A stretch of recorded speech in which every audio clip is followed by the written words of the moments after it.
Eh bien le bonjour. J'espère que vous allez bien les refs. J'étais en train de faire les petites mises à jour d'Athéna. J'ai reçu un petit message là il y a pas très très longtemps qui me permettait d'enfin faire ce que je voulais faire sur ce French Open. Alors il y a certaines infos que j'ai pas encore pu mettre à jour parce qu'il faut que je fasse 2-3 manips dans la base de données. Mais si vous allez au niveau de jeu French Open sur Athéna, normalement je vous ai mis les decks jusqu'au 32e, sachant que ceux qui n'apparaissent pas encore, c'est juste que je dois créer l'existence du deck dans la base de données. Donc voilà, ça vous permettra d'avoir des petites infos complémentaires sur ce qui a été joué à ce French Open. Donc vous avez les decks jusqu'à la 32e place. Ça, c'est fait. Bon, aujourd'hui, on va parler de ce qui s'est passé justement à ce French Open, que ce soit pour l'équipe, pour les Français plus en général. On va aussi regarder le YCS Pittsburgh parce que pour le coup, je n'ai pas pu le regarder et je me rends compte que j'ai fait une petite faute d'orthographe à Pittsburgh en oubliant le joli H à la fin. Tac, tac, tac. Donc, on va commencer directement avec le French Open. Alors, vous l'avez peut-être vu au niveau de ce qui a été de l'équipe, on a fait une perf qui est relativement correcte, alors qui n'est pas exactement ce qu'on aurait voulu dans le sens où on l'a pas gagné. Mais on va pas se mentir, on a eu une perf qui était intéressante, sachant qu'on met 3 joueurs dans le top 8. Donc à savoir Gims, Mathieu et Paul du DC, qui finissent 3, 6, 7. Au niveau des decks qui ont été joués, Paul était sur Malice, Gims était sur Mitsu Typhoon et Mathieu était sur Fire King Jurak. Donc la deck profile de Paul et de Gims, elles sortent ce soir à 18h. Donc vous aurez tout ça directement sur la chaîne de l'équipe, donc n'hésitez pas à aller jeter un petit œil quand vous allez la voir. Gims et Romain avec qu'une liste Mitsu avec les nouvelles cartes Typhoon, notamment celles qui permettent Draw 2, donc je vous laisserai découvrir ça plus en détail ce soir. Et pour ce qui est du reste de l'équipe, donc Noël et Ralil finissent en X2, ils arrivent à grappiller quelques points. Clément, Pierre, Romain et moi on finit en X3, donc bon, pas une perf exceptionnelle. Personnellement, moi j'en suis plutôt content pour on va dire pour un retraité. J'étais relativement bien dans le tournoi jusqu'à la round 8. Ouais, c'est ça. Ouais, 8, la round 8. Parce qu'à la round 8, j'étais en 6-1. J'étais en 6-1. Ensuite, j'ai joué contre Ryan Amassier, qui a joué Memento, où il gagne le dé, j'ouvre une main un peu bancale, et du coup, je n'arrive pas à remonter son board. Et sur la game 2, je prends un Fuva assez vite. J'ai un cross-out dans la main, ma main instant meurt sur Droll. Donc du coup, je dis, bon bah, je lance mon play qui commence avec une sérénade, donc je vais spé du deck, donc je vais lui faire draw 1 sur son Fuva. En l'occurrence, Fuva, mon game plan sous Fuva, c'était de m'en battre les couilles et de le laisser draw autant qu'il voulait. Sauf que ce qui s'est passé, c'est que j'ai fait God Leo, j'ai été tuto ma Marten, vu que j'avais le cross-out pour jouer dans le droll. Et je me suis dit, vas-y, je vais être greedy et je vais lui mettre la loupe. Donc je prends droll en résolution comme j'avais pu le call, on va dire. Je fais mon cross-out sur droll, sauf que ce que j'avais pas call, c'est qu'il avait le petit frère en main. Et donc du coup, je prends double droll et je lose on the spot. Voilà. La racaille Luna Light, ça dégage. Donc bon, là-dessus, pas de regret, parce que quitte à jouer un play sous opti sur cette main-là, ça aurait pas été bon, dans le sens où j'avais le counter à ce qu'il venait me manger. Et sur la game d'après, j'affronte Josh Kelly et j'ouvre 2 mains très très très très très low. Qui meurt sur une entrap et à chaque fois il a 2 entraps en main et je peux pas développer et terminer mon soir. Voilà. Et derrière je joue contre un Solfac encore, je sais plus quoi. C'est solfa avec quelque chose et bon, j'ai mis des towers quoi. Mais grosso modo, mon tournoi s'est relativement bien passé. J'ai gagné 4D sur les 10. Euh, c'était pas, c'était pas la run la plus clean que j'ai pu faire. Mais les 3 games que je perds, c'est 3 games que je peux pas gagner. Donc j'ai pas de regrets. J'ai vraiment pas de regrets. J'ai drift sur des boards Dracotail toute la journée qui était assez marrant. mais bref. Du coup, pour ce qui est des autres qui finissent en X3, donc à savoir Clément, Pierre, Romain, Clément jouait Yumimitsu. Pierre jouait la version à 60 de Yumimitsu et Romain jouait la version que Gims jouait et qui a fini en X1. Et Noël et Ralil jouaient Dracotail, la version Canine pour Noël et la version Branded pour Ralil. Voilà, grosso modo. Et la petite stat qui fait plaisir sur cet Open, c'est que à la fin de cet Open, du coup, l'équipe a emmagasiné 778 points sur l'événement. Donc on a créé un joli gap on va dire dans le classement des équipes. Et ça, c'est plutôt cool. Même si on est un peu dégoûté de ne pas avoir gagné ce putain de French Open. Bonjour Sonaz, bonjour Aragorn, bonjour Sly, j'espère que vous allez bien, salut Ténébra. J'ai pas encore oublié de te ramener des pins, donc je suis pas venu te voir. Vous avez été plusieurs à me dire que vous m'aviez pas ramené de Pims. Et je pense que c'est en partie ce qui a fait que mon event s'est bien passé, puisque j'ai pas mangé un putain de Pims et je fais une run qui est correcte. Donc plutôt heureux.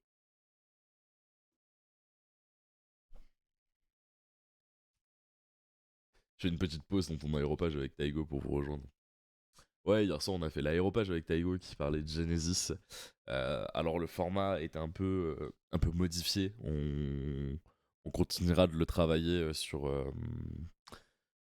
les prochaines émissions. Mais j'ai beaucoup aimé la façon dont il a été traité celui-là. Il y a des choses à améliorer et on les améliorera, mais ça va sur une bonne lancée. Autre petite chose à vous annoncer, je vais mettre un peu de support visuel pour ça. Tac, tac.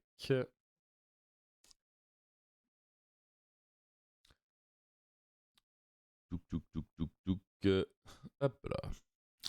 Autre petit truc à vous annoncer, c'est l'arrivée officielle d'un nouveau membre dans l'équipe, à savoir monsieur Alexandre Petitjean, qui rejoint officiellement le roster. Donc Petitjean qui fait un début de saison qui est plutôt clean avec une première place au WCQ et Cublin, il perd la finale du Swiss Open, il fait 12ème place à Villepinte, il a eu un event un peu plus compliqué au niveau de son Open. Alors pour ceux qui connaissent pas Petitjean, c'est un joueur qui s'est comment dire, qui s'est illustré, surtout à l'époque de Branded, où il a fait des très très gros résultats avec Branded. Il a eu une saison avec Malice aussi qui a été très correcte, vu qu'il a plusieurs top YCS, plusieurs top France. Enfin, voilà. On est sur un joueur solide sur les appuis, donc on travaille avec lui depuis quelques mois maintenant. Et donc du coup, tout était ouvert pour nous, tout était ouvert pour lui, donc on peut l'annoncer officiellement dans le roster. Voilà pour ce qui est de la petite annonce. Petit Jean, a fait un très bon top à Birmingham l'année dernière. Non, ouais, il a fait un top 32 YCS de Birmingham avec un Malice qui jouait des parallèles Xseed. Donc on en pensera ce qu'on en voudra, mais... mais il avait fait un bon top avec. Voilà pour ce qui est de l'annonce de Petit Jean. Pour ceux qui suivent pas le X encore, n'hésitez pas à aller voir. On a fait un petit post aussi vis-à-vis de l'Open. Donc sur lequel on revient sur les perfs, ce que je viens d'expliquer.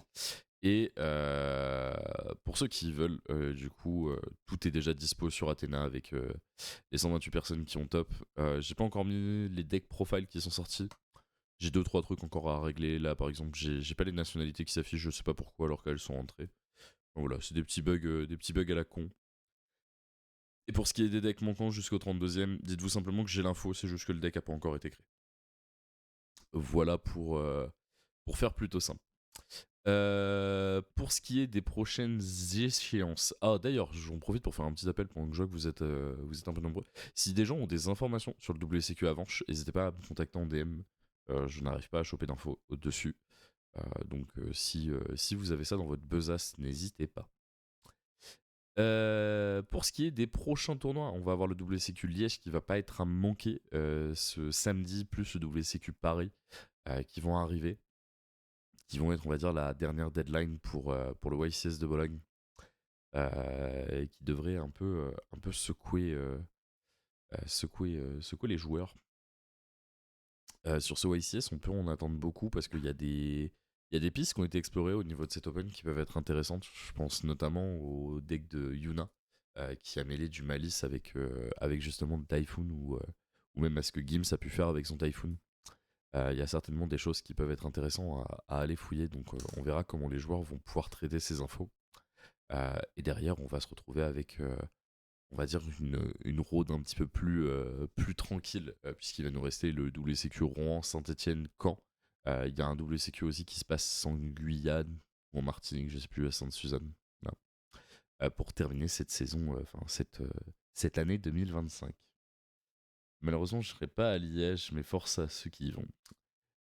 Nous, on a une partie des joueurs de l'équipe qui y vont. Normalement, Paul Dudessé, Petit Jean et Ralil seront présents sur place. Il me semble qu'on attend encore la confirmation pour Ralil, mais voilà, ce qui est prévu au niveau de l'équipe. Alors, j'ai vu que ça avait pas mal parlé aussi du fait que le niveau français avait pas mal baissé dernièrement. Suite au fait qu'on n'ait pas réussi à win l'Open chez nous. Alors je sais pas si vous voulez en parler ou pas, ou si tout a déjà été dit. Personnellement, je trouve que ce qui a pu être dit à droite à gauche a déjà été très pertinent. Euh, et si vous voulez quand même en parler, on peut échanger un peu dessus, même si je pense qu'il y a plus grand chose à dire. Euh,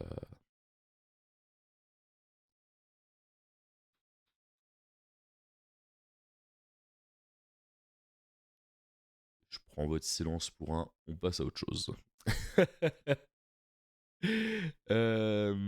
Du coup, on va pouvoir se lancer directement dans le YCS de Pittsburgh. D'ailleurs, monsieur Papillon, oh merde. Qu'est-ce qu'il y a, monsieur Ténébras? Que veux-tu me dire? Ça veut pas parler des sujets qui fâchent. Bon, en soi, c'est pas un sujet qui fâche. Alors, ceux qui sont habitués au stream, vous savez que je regarde pas forcément les contenus et les contenus des autres personnes. Euh, En l'occurrence, ceux de Monsieur Souci. Mais pour le coup, hier, on m'a envoyé un DM, on m'a dit tu devrais aller écouter ce qu'il a dit parce que c'est pertinent. Et ça m'a fait un peu sourire parce que ce qu'il dit, c'est très vrai. On va pas se mentir. Et moi, ça fait 8 mois que j'en parle à mon équipe. En disant que cette espèce de conglomérat d'équipe aujourd'hui, il veut plus rien dire. Et que les gens sont trop suçants la bite, en faire perdre l'essence même d'une équipe et perdre aussi l'ego, en fait. Parce que la France, on est un pays d'égoïstes de base. Et aujourd'hui, les gens sont plus là à dire oui, ce que tu fais, c'est bien, et sans aller chercher pour autant le résultat. Et c'est un peu con. Et ce que Gabriel a dit et comment il l'a dit, c'est très bien fait. Donc, j'ai pas grand chose de plus à rajouter à ça. Si ce n'est, je pense qu'à un moment donné, ce serait peut-être bien de rendre ce pourquoi une équipe existe en place. Enfin, remettre le pourquoi une équipe existe en place. C'est pas simplement un groupe de potes. Enfin, pour les équipes en tout cas qui ont été citées, c'est pas forcément que des groupes de potes. C'est des gens qui avaient prévu de faire des résultats pour qu'au final, ça soit pas forcément les objectifs qui soient mis en place. Et c'est un peu con parce que il y a certaines personnes dans ces teams qui ont des potentiels de fous furieux et c'est con. Vous bossez à Noël cette année ou pas? Je bosse le 24. Du coup, fusionner les points de la BCP et de la SNO sur Athéna, et j'en sais rien, moi. Genre, ça me regarde pas. À ce niveau-là, ça me, ça me regarde pas. Mais c'est vrai que c'est un peu con de perdre ce qui faisait l'essence des équipes, surtout que en France, on a des passifs de classico qui existaient avec des équipes qui étaient fortes et qui étaient meneuses. Et, euh, et c'est vraiment con que ça ait lâché un peu ça. Que ça ait lâché ça. On bosse le 24 FF, j'avais pas compris ça. Ouais, ouais, on bosse, mais ça ferme à 17h. 17h, 17h30, quelque chose comme ça. Après, il y a aussi un truc, Axel, la ARS casse un peu l'environnement vu comment vous avez professionnalisé tout ça. Oui, mais encore une fois, on a professionnalisé ce qui pouvait l'être. Genre, moi, quand je suis arrivé avec le projet et avec l'idée de la l'ARS et comment j'en ai parlé aux joueurs, ça a été clair dès le début. L'objectif, c'est de gagner. Si vous n'êtes plus actif, vous dégagez. Si vous ne faites pas de résultats, vous dégagez. Et ça ne remettra pas en cause l'amitié ou l'humain qu'il y a derrière. C'est juste que le projet, à un moment donné, il est là pour faire du résultat. Vous ne rentrez plus dans ses clous. Ça saute. Voilà. Genre. Et je peux vous dire qu'on a plusieurs joueurs qui ont eu des résultats qui ont été catastrophiques sur des saisons et où moi, je viens les voir en leur disant bah écoute, à partir de maintenant, en général, on donne 3 à 6 mois. T'as 3 à 6 mois pour faire X nombre de tops. Si tu les fais pas, tu sautes. Et il y a des gens dans l'équipe qui sont partis et il y en a d'autres qui ont réussi à passer ce truc-là. Mais je suis pas là pour faire du. C'est pas une maternité, la Ares. Le but, c'est vraiment d'essayer de créer quelque chose de fort, avec des gens qui sont motivés, avec des gens qui ne sont pas fantômes. Après, il y a des fois, on dialogue avec les joueurs et les joueurs nous disent bon, bah voilà, sur tel nombre de mois, je vais pas pouvoir être présent parce que telle et telle chose. Bon, bah à ce moment-là, on sait que Yu-Gi-Oh! C'est une passion, c'est pas fait pour primer sur absolument tout dans leur vie. Donc, on adapte aussi les choses. Mais euh, ils sont pas là pour pour se gratter les couilles. Et, euh, et je pense que c'est ce qui fait que ça marche aujourd'hui. J'ai pas de carte et je sais pas jouer, bah c'est compliqué, tu vois. Mais après, est-ce que le fait qu'on ait ce dialogue-là aujourd'hui soit un peu résultat-oriented, parce que bon, la France a fait des choses qui sont relativement correctes ces derniers temps.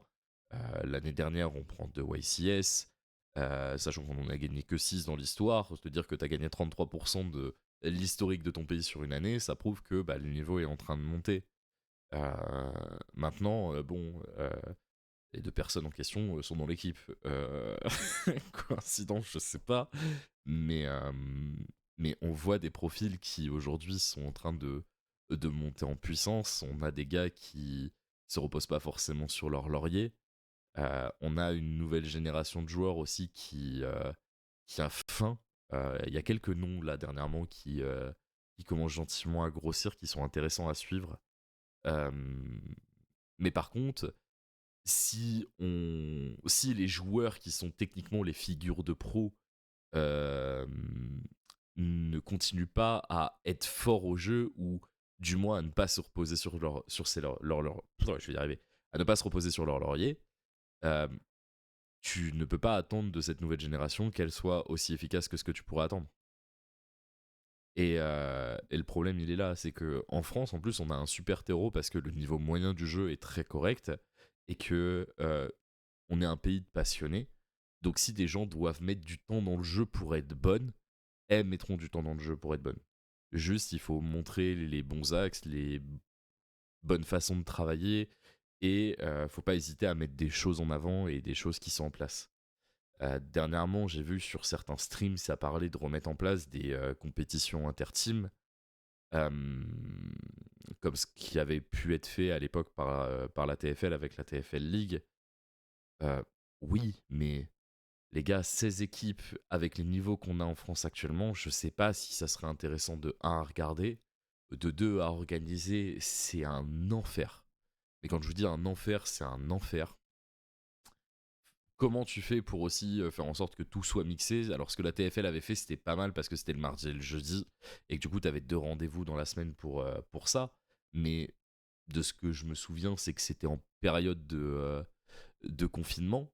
Pour le début de la TFL League, en tout cas, c'était en période de confinement, donc c'est beaucoup plus facile de lancer quelque chose et d'avoir derrière de la rétention de personnes sur ce projet. Euh, Maintenant, voilà, il y a des choses qui peuvent être mises en place. Est-ce que un jour les équipes auront une reconnaissance par Konami? Ça aiderait aussi peut-être à lancer un peu les choses.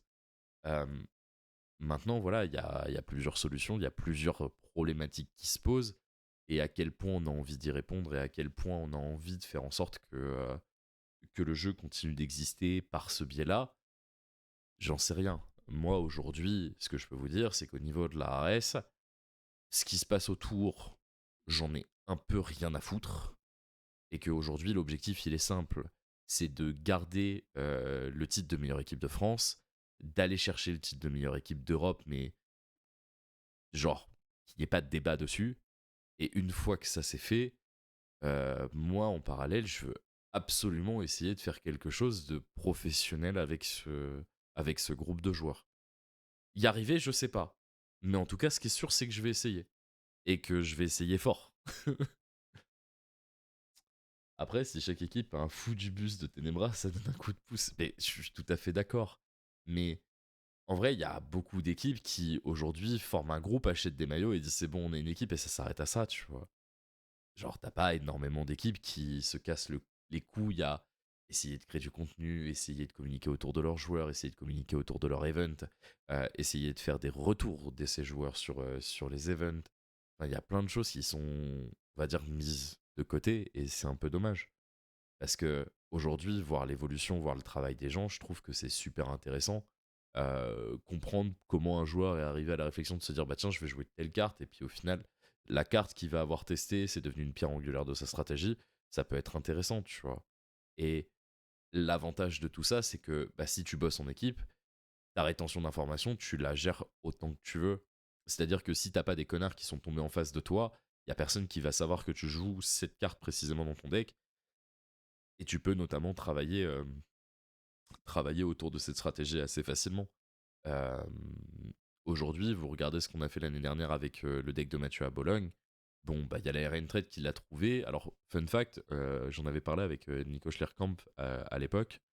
Eux, ils avaient trouvé le Finsmith, le Finsmith Kashtira, parce que Nico à l'époque était matrixé par Unchain, ils l'ont joué avec des FS, et à un moment donné ils se sont dit putain mais la partie FS est vraiment trop fort, viens on vire les Unchain.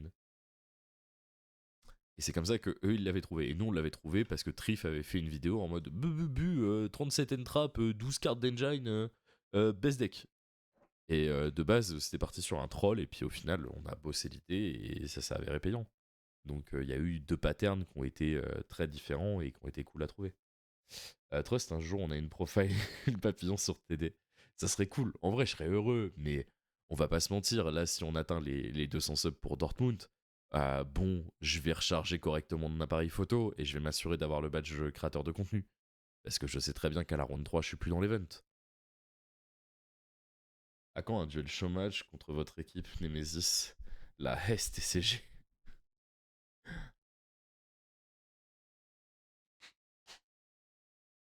Et aujourd'hui, des classicos des teams, il y en a plus trop, tu vois. Et puis, j'ai pas envie, j'ai pas forcément envie de rentrer dans des espèces de rivalités à la con. Genre, en fait, t'as assez à gérer en t'occupant de ton cul. Donc, gérer des classicos. On va dire que moi, aujourd'hui, jouer contre d'autres teams, je trouve ça cool si.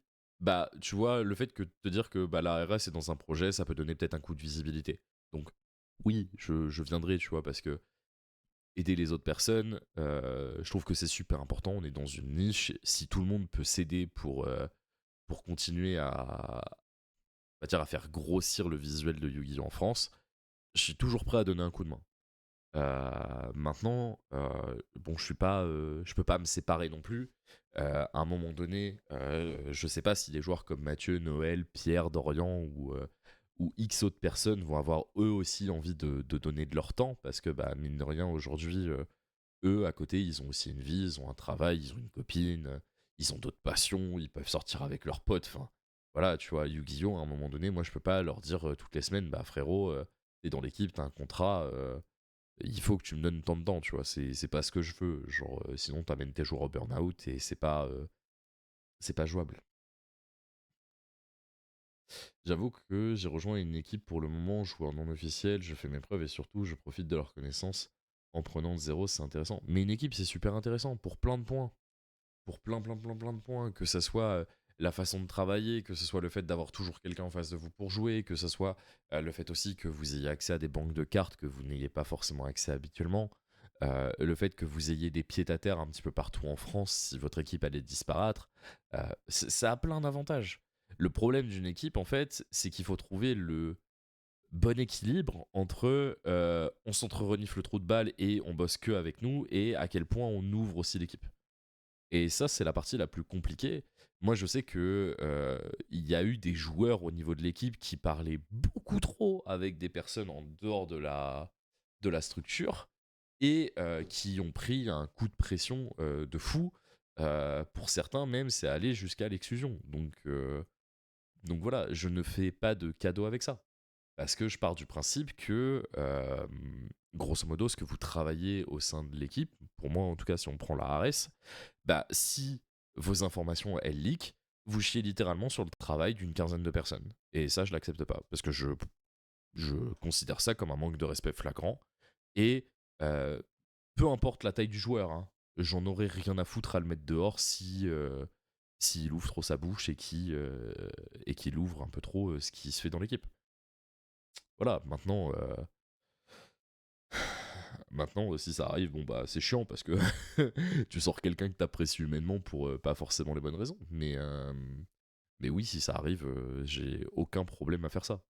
Parce que le but de l'équipe, en fait, personne n'est remplaçable. Et une fois que t'as compris ça, c'est c'est assez facile. C'est assez facile de prendre tes décisions. Alors, oui, des fois, il te faudra deux personnes pour en remplacer une, mais tu l'auras quand même remplacée. Et ça s'arrêtera là. Donc oui, est-ce que c'est que le principe des équipes aujourd'hui qui explique la perte de vitesse qu'a la France? Je sais pas. Est-ce que aujourd'hui de dire que la France on est des sgeeks parce qu'on a perdu un French Open, enfin qu'on en a perdu deux, ça se justifie? Je pense pas, très honnêtement. Genre à peine, j'ai envie de dire. Euh, on est sur des jeux qui, à un moment donné, si ça se joue autant en Swiss Round et s'ils mettent autant les Swiss Round en avant, c'est que bah il y a un aspect un peu de variance et qu'il y a un aspect de seuls les meilleurs joueurs qui ont un petit peu plus de chance que les autres arrivent à gagner des events. Je pense que dans un top, ça fait partie de ça et que tu perds une game, ça, ça en fait partie. Un national aussi. Le changement de format de top, ça joue. En fait, le changement de format en top, je trouve qu'il est plus appréciable puisque tu joues 3 rounds de moins en te disant bah vas-y, si pour X raison j'ai une double brique et que je peux pas jouer, je sors de mon tournoi. Et le fait de jouer 3 rounds de plus, bah je trouve ça intéressant dans le sens où tu élimines un poil de variance. Voilà.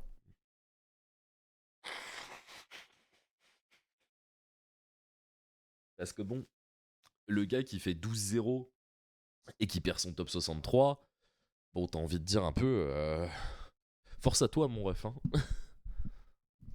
Après, aujourd'hui, il y a aussi le problème du 2 quand même. Tu me l'as refait, s'il te plaît. Mais tout ça pour dire que. euh, Est-ce qu'il y a un laxisme en France? Probable. Probablement. Je pense qu'il y a un vrai laxisme de travail en France où, si c'est pas du laxisme, c'est de méthodologie de travail où on a potentiellement un problème en France, parce que pour avoir bossé avec d'autres équipes à l'international, euh, tu te rends compte que ils ont des méthodes des fois qui sont très vénères pour bosser. Mais à un moment donné, si on veut garder, on va dire, un top niveau FR qu'on a eu ces dernières années, bon, il va falloir sortir les doigts du cul. C'est vrai, on n'a pas un mauvais niveau, mais on n'a pas des joueurs en fait qui vont jusqu'à une finition clean et propre. Et c'est un peu dommage. Et c'est un peu dommage, même s'ils donnent tout ce qu'ils peuvent pour le faire. Bon, des fois, tu manques un peu de réussite et ça se casse la gueule, mais si tu prends par exemple le top de Lille, si tu prends le top de Lille de mémoire, il y a 4 Français dans le top. On en a 3. Bon, techniquement, on a un des 3 qui est censé aller au moins jusqu'à la finale. Et c'est pas ce qu'on a eu, quoi. Mais ouais, c'est plus ça en fait qui vient de trigger qu'autre chose. L'avantage des YCS maintenant, c'est que bon, bah, tu peux jouer ton top et tu peux aller chercher un petit peu plus. Et ça joue pas que sur des rounds. Là, sur l'Open, ça s'est joué que sur des rounds et c'est un peu dommage. Euh, Maintenant, ça n'empêche pas que on doit avoir des Français qui doivent aller chercher une finition plus clean. Et pour le coup, c'est pas ce qu'on a actuellement. Le dice, ça fait beaucoup dans une game. Hmm, ça joue. Ça joue. Genre, dire que ça joue pas, c'est. Je sais. Vous dire que ça joue pas, j'irai peut-être pas jusque-là. Attendez. Euh... Que je retrouve un truc. On va pouvoir parler.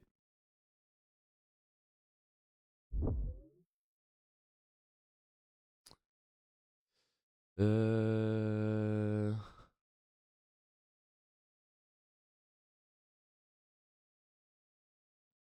hmm,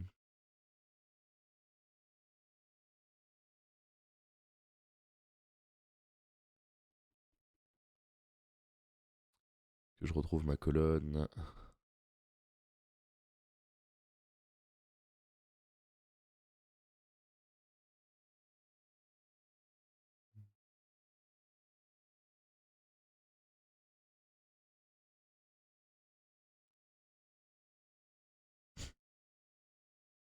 Ok. Je peux vous dire qu'aujourd'hui, dans l'ARS, on a un joueur sur l'ensemble de ses tournois. Il a perdu 23 dés. Il en a gagné 20. Euh, et il a perdu 7 games avec des dés de perdus. Et il en a perdu 2 avec des dés de gagnés. Pour un total de 83% de win rate. Depuis le début de la saison. Et grosso modo,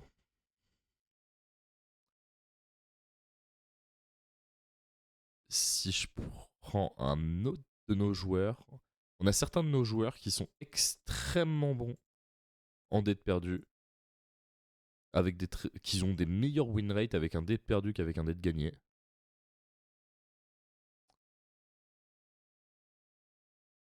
Et on en a d'autres qui sont vraiment moins bons.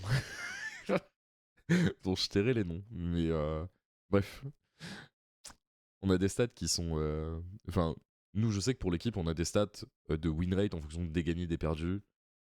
Et, euh, et là, de ce que je vois, c'est que en dé de perdu, grosso modo,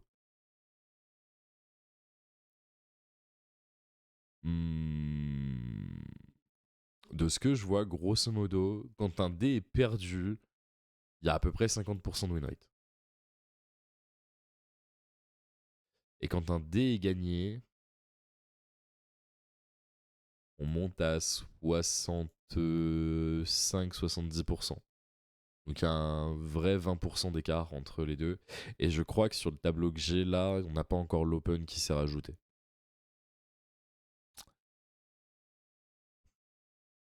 Donc honnêtement, j'ai envie de vous dire, il y a un écart, mais ça se joue. J'ai un taux de dégagné total pourri, je suis à 23% de gain de dé. C'est pas énorme. C'est pas énorme. Mais après, moi, je vous le dis, qu'il y ait des ou pas, qu'il y ait variance ou pas, moi, je sais que les joueurs, je leur fais un peu la guerre à la variance. C'est-à-dire que le premier qui me dit ouais, j'ai perdu à cause de la variance, s'il me le dit une fois tous les mois, bon, j'ai envie de dire vas-y, je te laisse ta game perdue à cause de la variance. Le premier qui à tous les events me dit ouais, la variance, la variance, la variance, bah il prend ma chaussure dans la gueule. Voilà. Et je suis assez intransigeant sur ça parce que bon, j'estime qu'à un moment donné, si on voit toujours les mêmes joueurs au top après 10 ans, c'est que la variance, ça existe, mais bon, foutage de gueule quand même. Et faut arrêter de se cacher derrière des excuses de cons. Moi, je sais que la plupart de mes joueurs, je peux pas leur imputer le fait de pas assez bosser. Parce que littéralement, tous les gens de l'équipe bossent comme des baisers. Genre, c'est terrifiant. Alors, certains, c'est par moment. Genre, je pense notamment à un Dodo qu'on voit pas régulièrement. Mais Dodo, quand il a une échéance qui arrive, bon, bah, tous les soirs, il est sur des baies, quoi. Et voilà, on a des joueurs qui sont tous les soirs sur le Discord. En moyenne, on a entre 5 et 8 joueurs actifs tous les soirs sur Discord, quoi. Donc non, les gars, ils bossent, ils vivent pour leur passion, ils se donnent les moyens de leur passion, et l'équipe essaye de leur rendre au maximum en mettant en place pas mal de choses pour les aider. Et ils ont une base de données accessible qui est assez folle sur tout ce qui est leur stats et tout ce qui est leur réussite et leur travail. Mais par contre, à côté de ça, oui, ça nous demande un temps aussi de baiser, de mettre tout ça en place. Et bah, c'est aux équipes aussi de se donner les moyens de faire en sorte que leurs joueurs brillent. Donc voilà pour ce qui est, on va dire, un peu du sujet niveau en France qui a un peu baissé. Je pense que c'est un problème de suçage de bits et de laxisme. Pour moi, c'est les deux gros problèmes. Euh, je pense que le fait que t'aies certains joueurs qui ont été très très bons à un moment donné, qui sont moins bons à un instant T, ça a pas forcément de poids dans la balance. C'est-à-dire que si le mec a été bon et qu'il l'a prouvé plus que sur un format, bon, son analyse théorique est là pour peut être un bon argument pour l'équipe, peut être quelque chose qui donne de la force à l'équipe. Maintenant, lui donner pas de blanche quand il dit quelque chose et faire oui maître, non, c'est pas possible. Est-ce que le niveau français a diminué ou le niveau inter a augmenté? Alors, je fais pas assez d'événements pour parler du niveau international, parce que moi j'ai assez peu joué à l'international. De ce que je peux voir sur le niveau inter, euh, j'ai l'impression qu'il a un peu augmenté en France, le niveau national, pardon.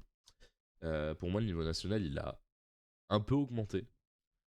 Pas énormément, mais disons juste que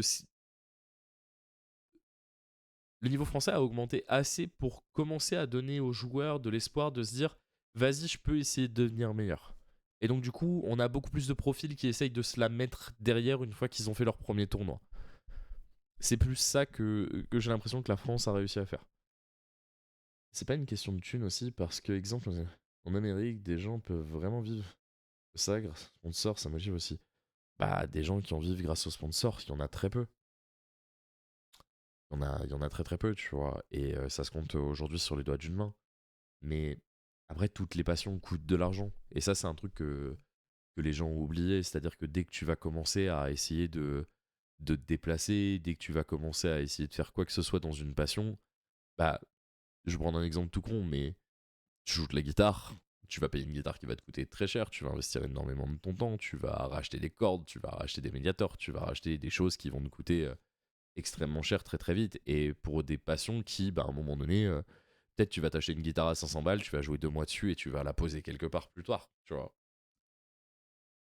Et Yugi, l'avantage que t'as, c'est que bon, ça se revend de un assez facilement, de 2 t'as des communautés qui sont actives, de 3 c'est pas une passion qui aujourd'hui te coûte si cher que ça, tu vois.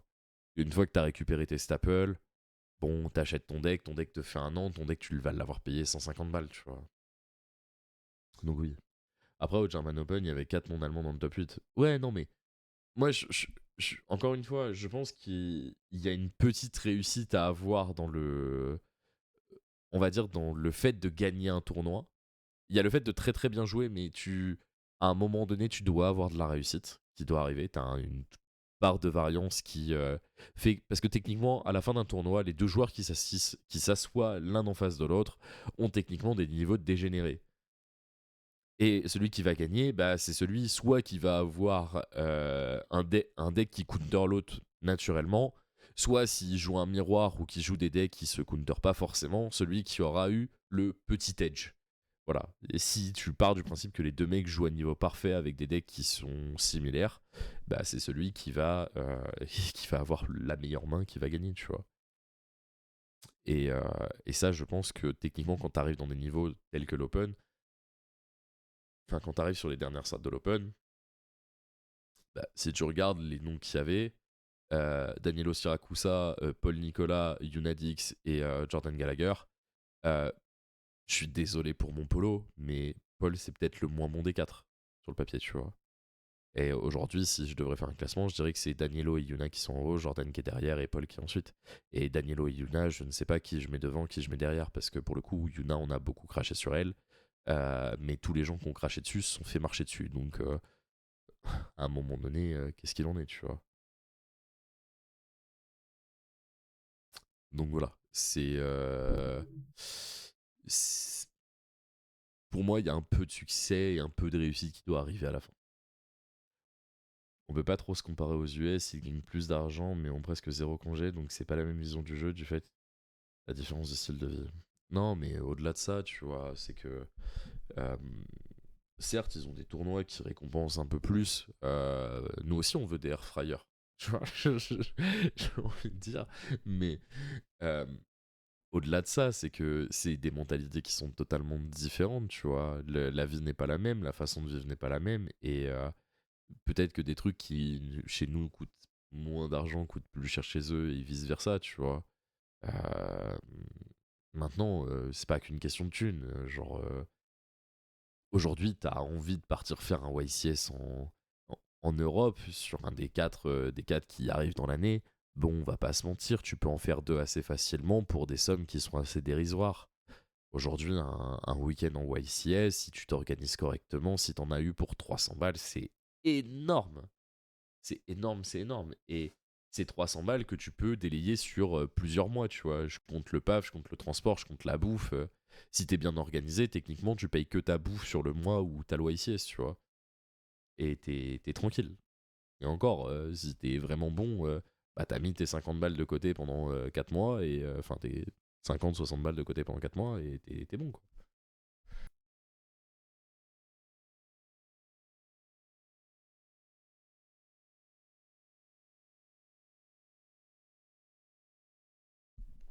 Et bah, Ténébra, aujourd'hui, ta contribution à la RS, je peux te l'expliquer assez facilement.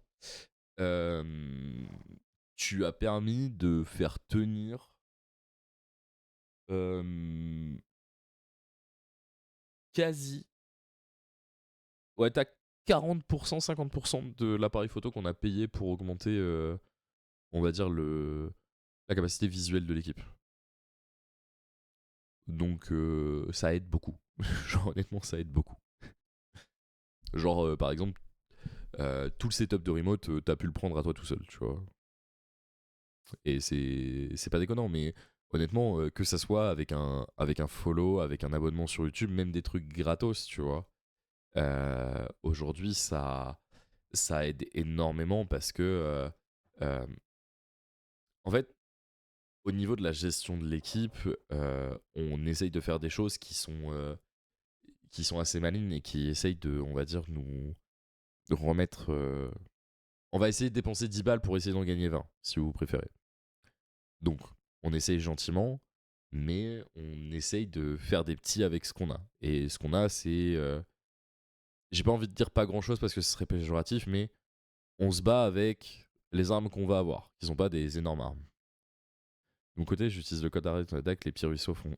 Mais d'ailleurs, pour être tout à fait transparent avec vous, j'ai vu avec la DAC, c'est hier ou avant-hier, les gens qui utilisent le code RS5, merci du fond du cœur. Là, vous avez réussi à mettre sur les 6 derniers mois, 8 derniers mois, euh, grâce au code RS5, on vient de prendre 100 balles. C'est pas grand chose. 100 balles en 8 mois, c'est une goutte d'eau, mais bah les gars, merci à vous. Genre, merci à vous. Vous avez des petites promos, la DAC elle travaille, nous on récupère un petit peu de sous et bah ces 100 balles ils rentrent dans une cagnotte pour essayer de payer le CDF entièrement aux joueurs à la fin de l'année. Et c'est trop bien. C'est trop trop bien. Et avec l'ARES, on essaye vraiment de faire en sorte de rendre les joueurs français fiers et de pouvoir se dire bah vas-y, si on doit supporter quelqu'un quand on est en YCS, quand on est même au France ou X chose, bah on veut que ce soit un gars de l'ARES. Nous, notre but c'est vraiment d'essayer de se dire vas-y, les gens sont derrière nous, on peut pas les décevoir quoi. Ça fournit les styles neufs des tournois, c'est déjà ça, c'est exactement ça. Après, si tout est rapace, prenez eux-mêmes leur sub aussi. Non, mais les gens de l'équipe sont des rats. C'est pour ça que c'est pas eux qui gèrent les comptes. Super fier de vos perfs en tout cas, mais merci beaucoup. Maintenant, c'est vrai que on se la donne aussi pour vous proposer des choses, genre ce qu'on a fait avec Athéna. Merci aux gens qui ont aidé. Après, la chance qu'on a aussi au niveau du projet, c'est que le projet il arrive à fédérer, qu'il y a des gens qui ont des capacités qui sont dedans, qui sont des capacités que si aujourd'hui on devait monnayer, on serait corps de tour du cou. Mais ouais, on a des gars qui sont passionnés, qui croient de fou dans le projet et ça fait qu'on essaye et qu'on veut pas lâcher. Il y a des jours où vraiment il y a de la fatigue qui est marquée de chez marquée et, et on peut pas arrêter. Que ça soit pour vous par respect à l'énergie et juste au fait que quand vous nous voyez en tournoi, vous venez nous voir, vous nous dites bah ouais les gars ce que vous faites c'est un truc de fou, que ce soit par votre présence en stream, que ce soit par les retours qu'on a sur Athéna. En fait c'est pas des choses qu'on peut lâcher et des fois je vous jure que quand tu te lèves le matin, il est 8 h et que tu te couches le soir, il est 3 h et que dans ce laps de temps, t'as bouffé du Yu-Gi-Oh! Toute la journée et pas joué, hein, mais sur de la gestion de base de données, sur de l'envoi de DM aux gens pour récupérer de l'information, sur. Je vous jure, à la fin de la journée, t'en peux plus. Genre, vraiment, t'en peux plus. Et si tu te dirais, bon, bah vas-y, si je fais ça 15 jours, ça va, mais si tu fais ça 5 jours par semaine, c'est dur. Et voilà. Et ça part d'une blague d'un fou du bus, mais de fou. Ah, c'est bon, ça arrive qu'une fois, ça, genre, t'abuses. Bon, on ferme la parenthèse. J'avais pas prévu de parler de ça aussi longtemps, moi, mais après, si vous avez des questions, c'est le moment. Mais à 55, je ferme la parenthèse et on part sur autre chose. Après, je vous connais, vous allez encore me relancer comme des zinzins sur un truc et je vais encore parler pendant 20 minutes. Mais voilà pour ce qui est un peu du style de l'Ares. Hop. Question à quand le partenariat avec Pips? Je travaille. Je travaille. Je travaille. Si c'est possible, bien sûr que ça sera fait. Mais après, dire à une marque, yo, on vous déteste, vous voulez pas nous sponsoriser, c'est quand même chaud, tu vois.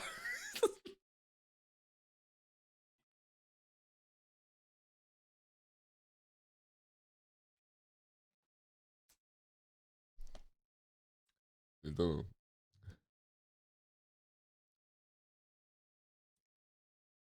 attends.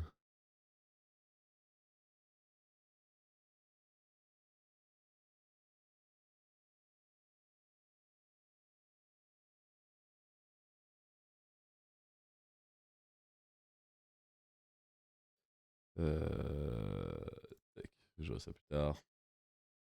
Merde, j'ai une carreau. J'ai même une idée louis-tesque. Bon, pas grand chose à redire par-dessus. On va passer à la suite. Le YCS Pittsburgh. Alors, j'ai vu aucune des games. J'ai vu absolument aucune des games. Est-ce que c'est catastrophique ou est-ce que c'est pas si catastrophique que ça, ce YCS?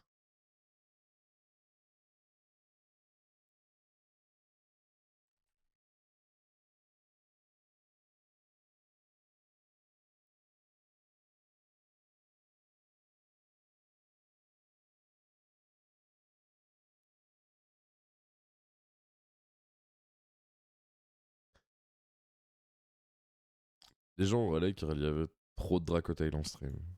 Après, le deck est super intéressant à regarder, genre...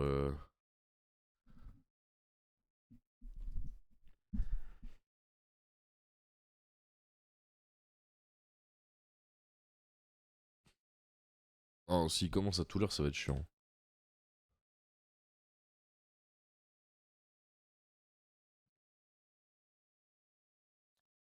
Bon, je vais décaler, moi, bis le grand chef, et promis, dès que je gagne au loto, ça... je joue pas à mes trusts, c'est moyen.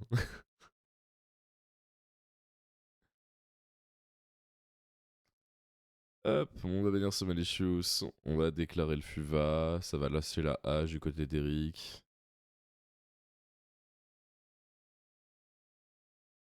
Je sais pas à combien il joue, Eric, mais il en a de la carte dans son deck.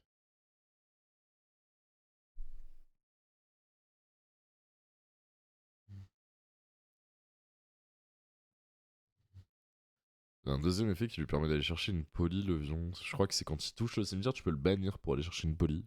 Comme ça.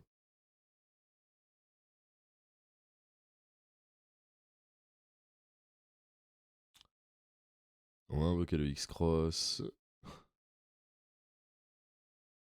Ah, il connaît aucune carte. Ça va être chiant.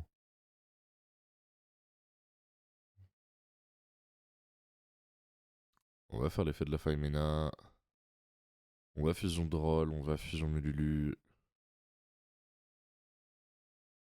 Pourquoi ils nous ont affiché la Stern là? Pas compris. J'ai cru comprendre que certains joueurs se référaient à Vince pour des conseils, etc. Tu penses aussi que c'est quelqu'un d'important pour la commune FR?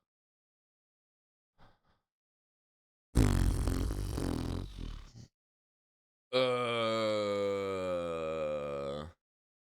Oh.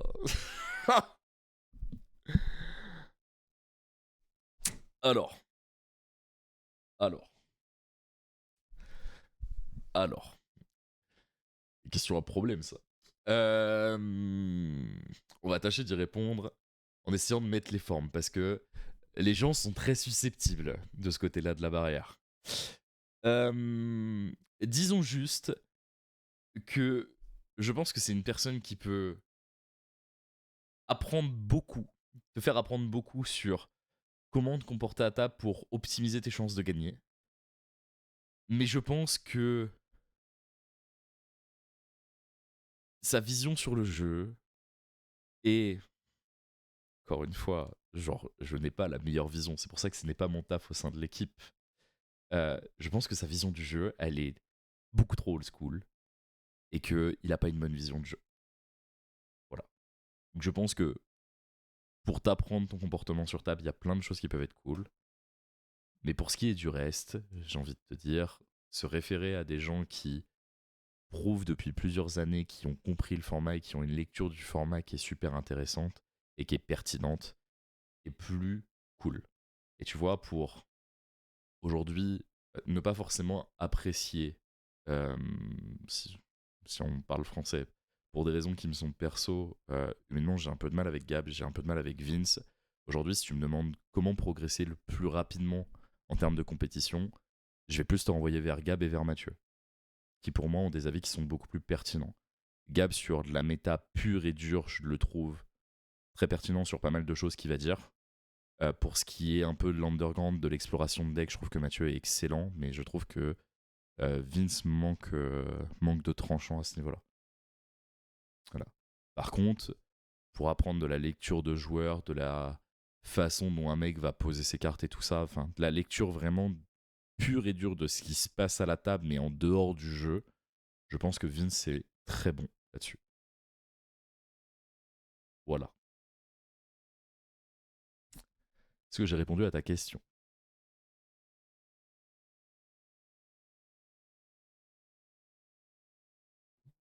Du coup, ce Hartalion, qu'est-ce qui va remonter? Pas de souce.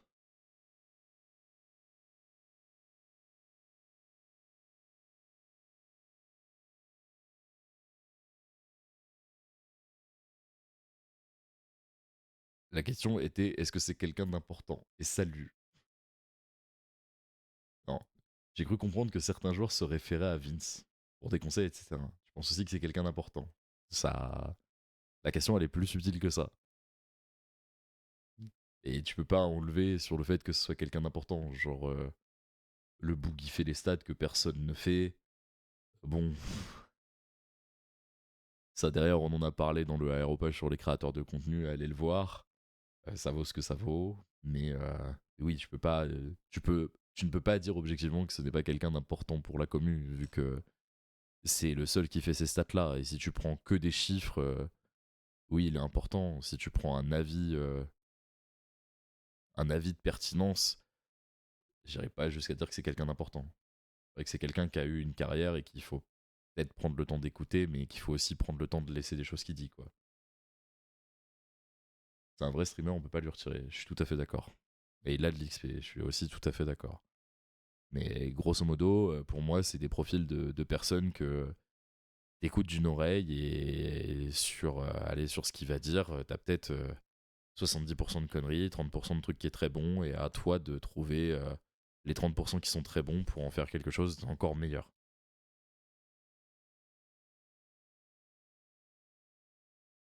Oui, mais c'était il y a 10 ans. Le jeu, c'est pas le même, il a pas évolué de la même façon, ça se joue plus pareil aujourd'hui. Je dis pas que y a pas encore des mécaniques qui sont similaires. Je dis juste que c'est plus la même chose. Voilà, on aura la liste de Paul ce soir 18h sur la chaîne de l'équipe.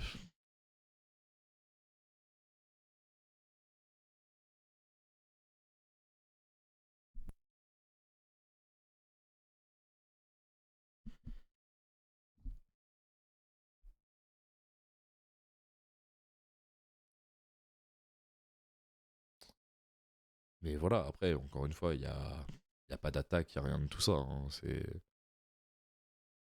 mon simple avis personnel. Mais je serai pas là à faire l'hypocrite et à vous dire non, je l'adore, c'est un mec de fou et tout.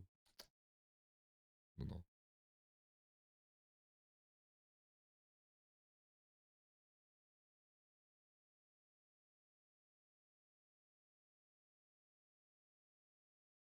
La fin de tour fut rude pour Eric.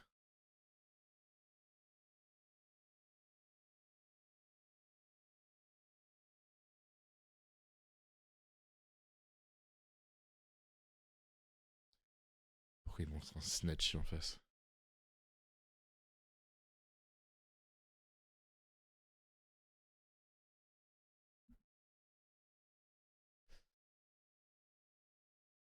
Refait un Artalion.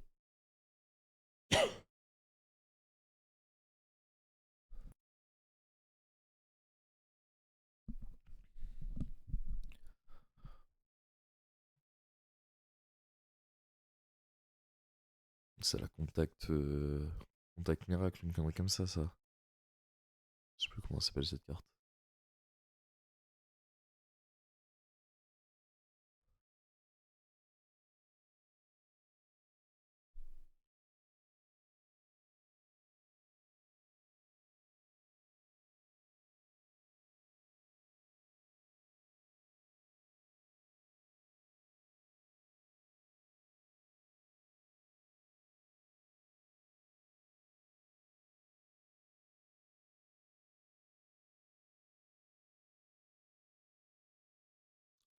DP qui n'a plus d'effet. C'est over. On va faire la RAU, on va récupérer. On va envoyer la faille Mena. Il va envoyer quoi? Pan? Non, Lucas.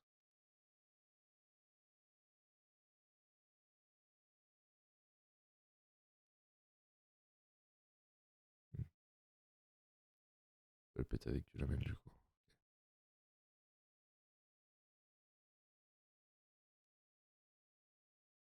J'espère qu'il va pas oublier son effet de DP.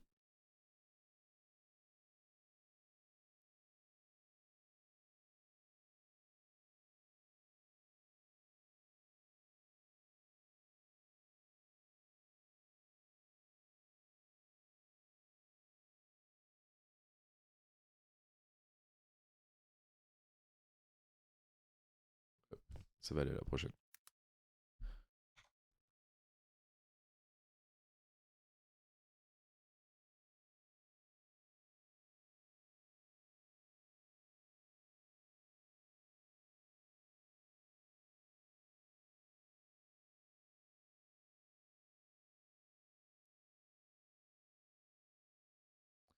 On va faire un Hero Leaves.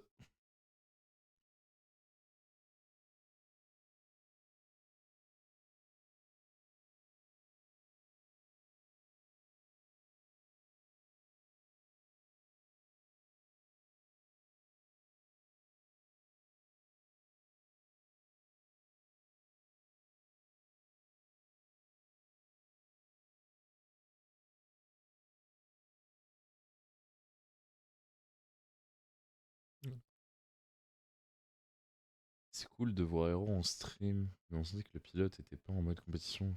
Et c'est tout à son honneur. Ben, en fait, si c'est pas loin de chez lui, qu'il peut se faire kiffer, autant qu'il se fasse kiffer, quoi. Plus là, son deck il brille et tout. Je pense que c'est vraiment le genre de gars, il a un deck et il s'amusera à partir de la round 4, quoi. Grosso modo. Et puis sur une folie, il a une main de. Wesh, c'est quoi ça?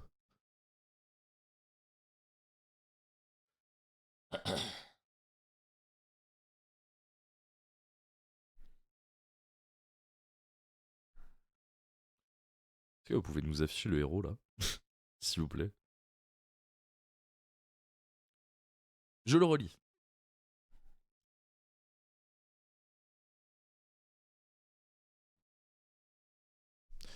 Et c'est là qu'on aurait besoin de Monsieur Grisel pour nous expliquer les effets de ses cartes.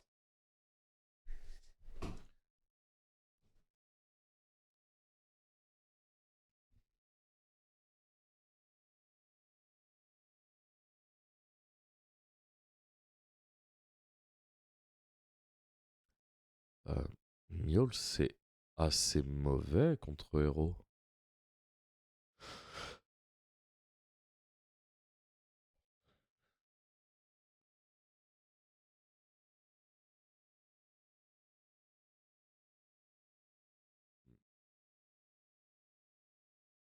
J'ai pas l'impression que ça arrive en tant de ça que du Bani ou du Sim.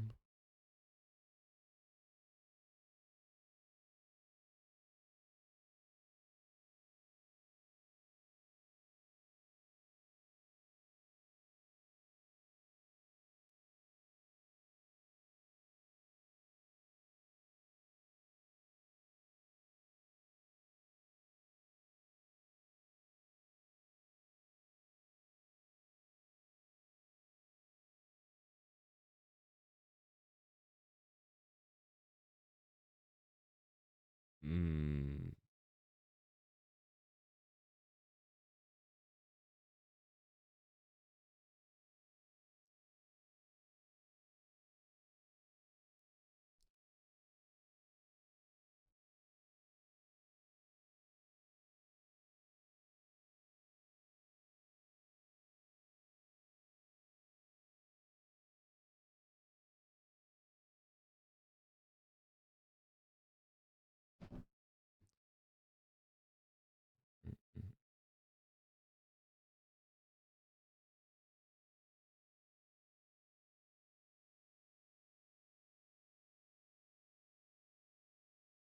RPTT pour la Vision Destiny.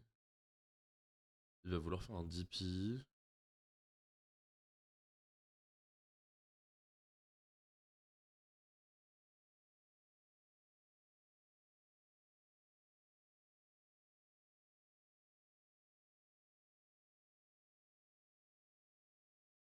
Malicious Denier.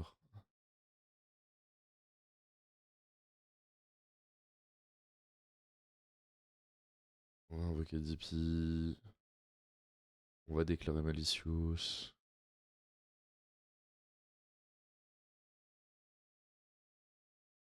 Ah, normalement, il joue encore là.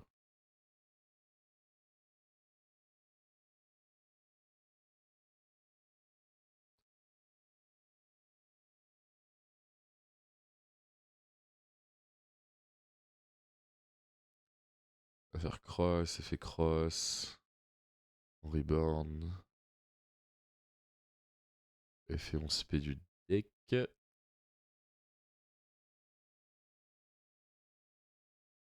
C'est pas un Faris, non. Tuto. On discard, on spé Faris, effet Faris. On pose une crise. Effet une crise, on tribute Faris. Effet. On invoque Vion.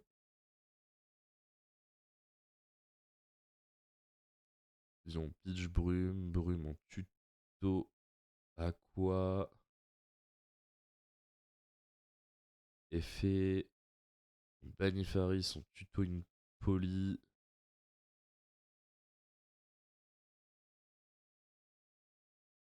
On active la poly. Je crois qu'il peut pas faire Sunrise parce que Sunrise il est light. Il peut pas aller chercher un miracle.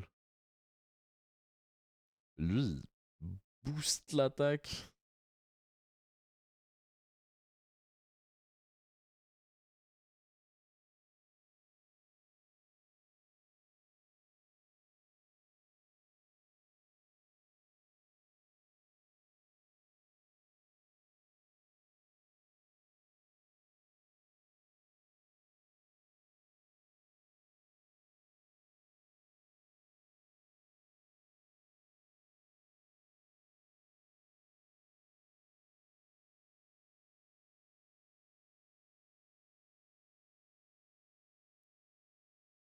Ok.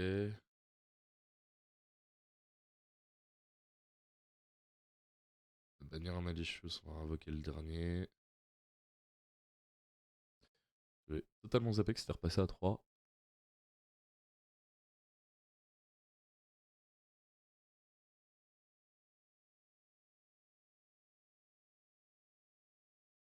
On va pop le Mali. On va pop la Rahu. Ah, ça passe là-dessus. C'est triste un peu.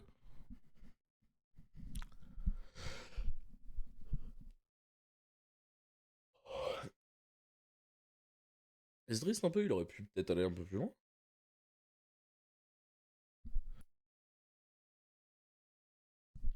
Parce qu'en gros, si la fusion qu'il avait révélée, elle touchait le terrain,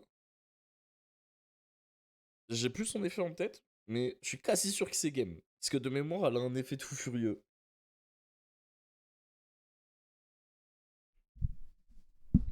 Là, ça va commencer par Ketu.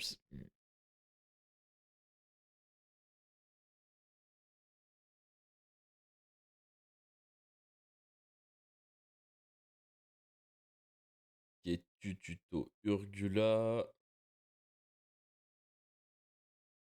Urgula et Mululu, du coup. On refait un Artalion. Un Mululu, deux Altarion.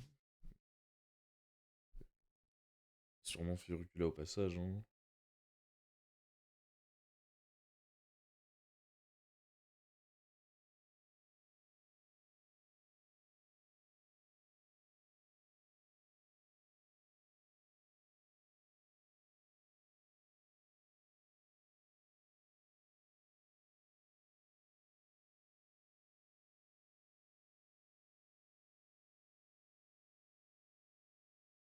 Là, il va le détruire.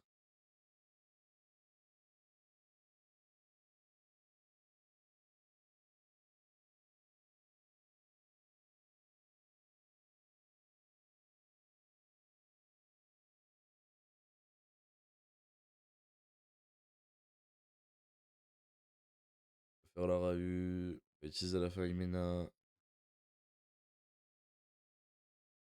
On va utiliser Lucias. Virgulamel. 1, 2, 3 Artalion. 4. Hop le Vion.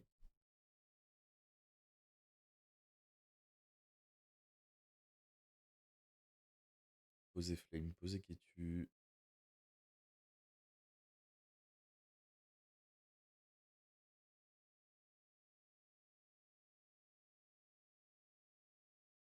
On récupère, on invoque. On va chercher une Faimena.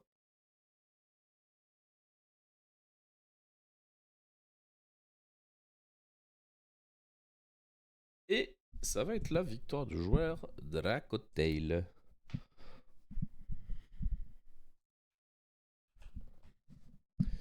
Hmm.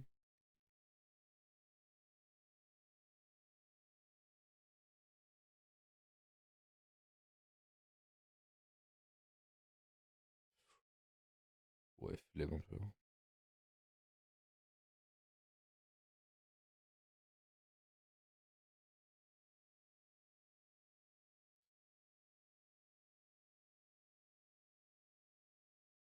Vraiment, les noms des joueurs américains, ça me parle pas, c'est terrifiant.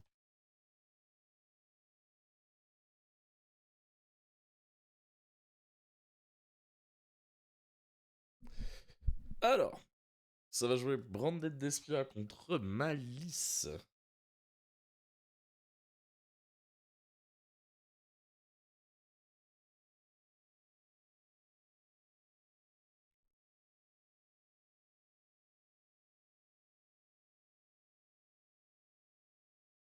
Et on est parti. Alors, c'est au Branded d'ouvrir la danse. On va invoquer une Quem d'entrée de jeu. On va déclarer l'effet de la Quem. On va aller foolish. On va aller foolish quoi là?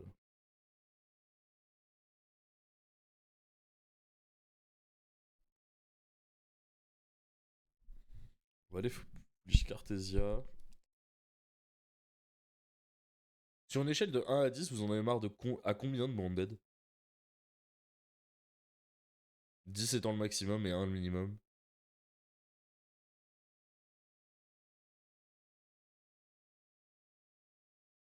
Ah, et on passe sur ça à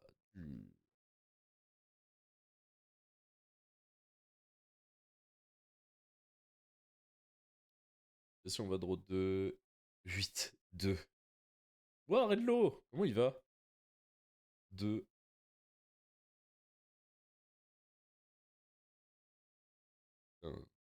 Je comprends tellement les 8. Je comprends tellement les 8.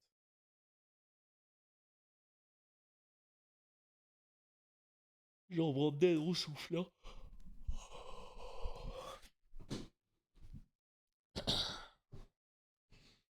Après, ils ont des belles cartes. Et puis, ils permettent d'avoir des belles reprints aussi. Mais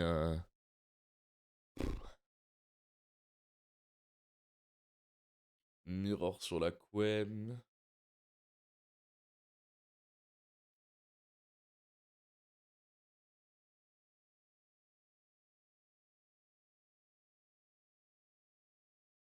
Chercher le sage. On va discard quoi? Le fuvage, j'imagine. Ouais, voilà.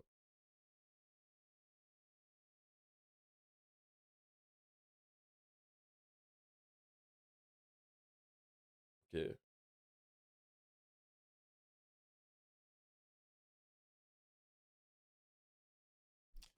Honnêtement, le plus frustrant actuellement, c'est Dracotail. La puissance est assez impressionnante.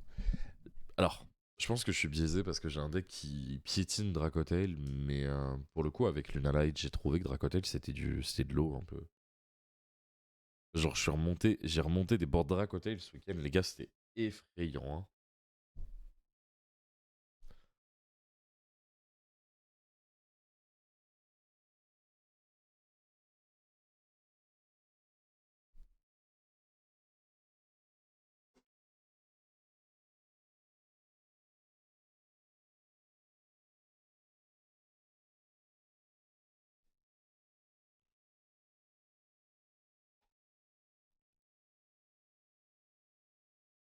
Posé à 0,6.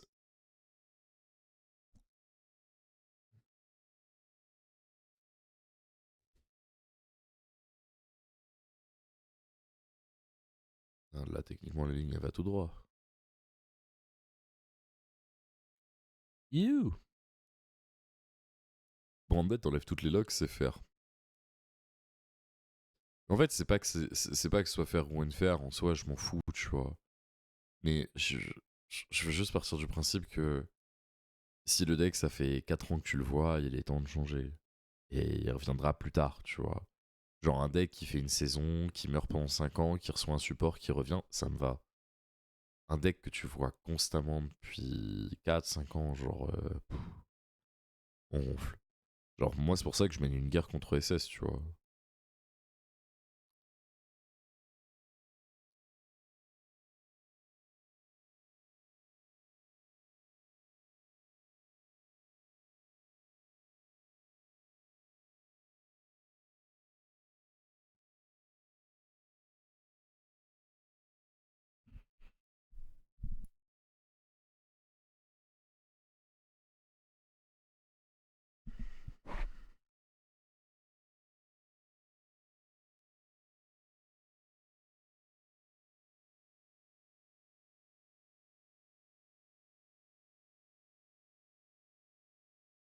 En parlant de SS avec le support Mars, on va le voir encore régulièrement, ouais.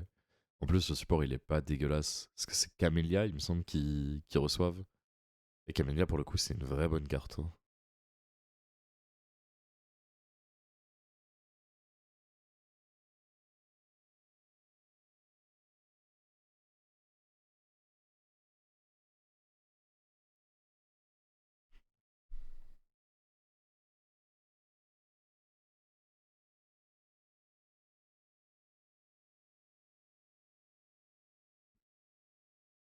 En tout cas, mon local, il y a toujours un Branded et deux SS depuis février. Après, ils n'ont jamais changé de deck. Mais c'est des mecs qui sont passionnés par leur deck, hein. C'est pas des mecs que tu verras passer sur autre chose.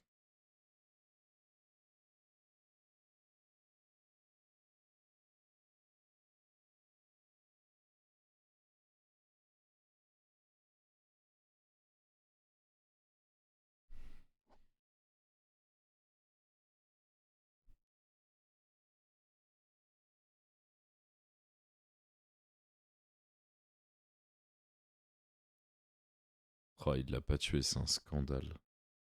Je te comprends, j'ai un win rate négatif contre SS. Je sais même pas que j'ai un win rate négatif contre SS parce que tu vois, j'en ai encore affronté un ce week-end, je l'ai. Ça s'est bien passé. Mais c'est juste que, en fait, le pic, genre, c'est bon, on n'en peut plus. Genre, il est là depuis 2018. C'est bon, genre. Il faut passer à autre chose à un moment donné. Yo, Gozen, comment tu vas?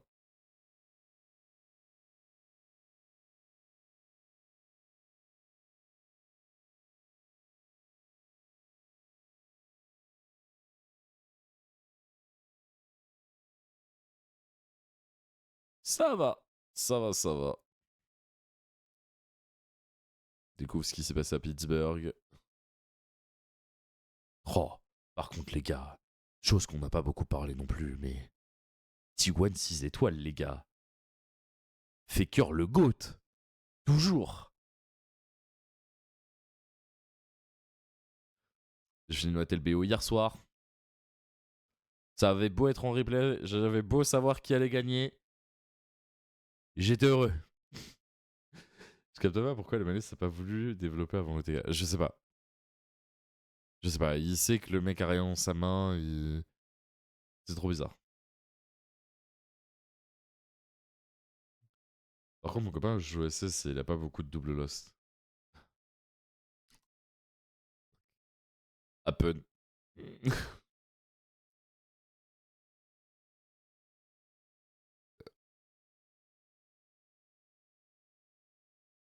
Ah. C'est Branded, t'as pas peur de nib, etc. Non, mais de toute façon, en fait, il a 12 lignes d'OTK techniquement. Donc, je ressens exactement la même chose avec Branded, j'en peux plus. Non, mais je comprends. Genre, il y a des decks comme ça qui sont infernales. Genre, je pense que les joueurs de 2016-17, ils avaient la même sensation avec BA. BO de fou pour la finale. Me spoil pas. Mm. Sauf si tu veux parler de T1 Cathy, là, vas-y, là on parle. Un très beau BO. Je parle de T1, ah, c'est exceptionnel. La Anivia de Faker en Game 4, elle est incroyable.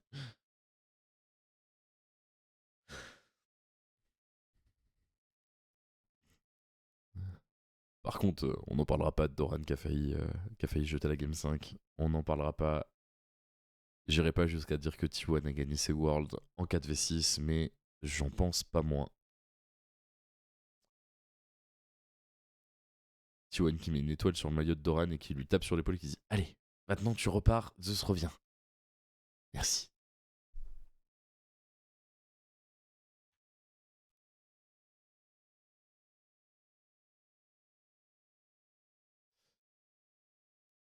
J'ai regardé aucun tournoi du Yu-Gi-Oh! Un mois, moi. Perso, Branded, c'est le deck potable que j'ai. Ah, après, il y a des decks aujourd'hui qui sont pas si chers que ça et qu'on peut récupérer assez facilement, Tsuki.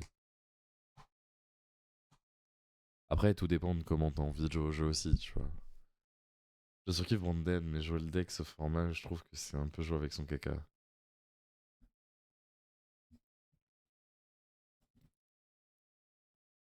En fait, le truc, c'est que Detail, ça met tellement une pression pendant mon tour que c'est compliqué, genre.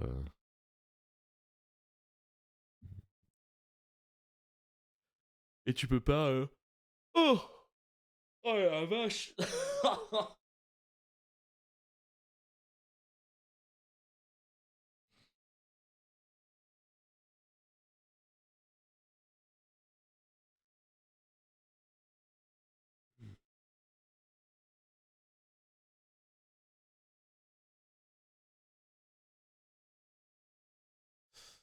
Normal Hubert.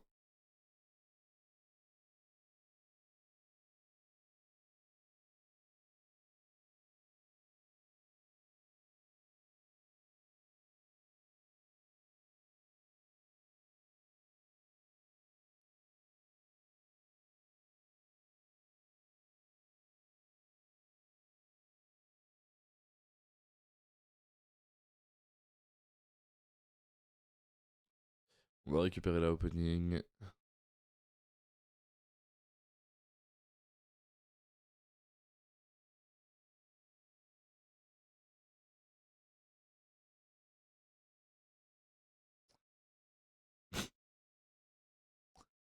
Oh, ça fait beaucoup là, non? Je suis en train de monter Detail. Detail, je trouve que c'est très cool. Euh, je pense que c'est un deck qui est un peu dur à prendre en main.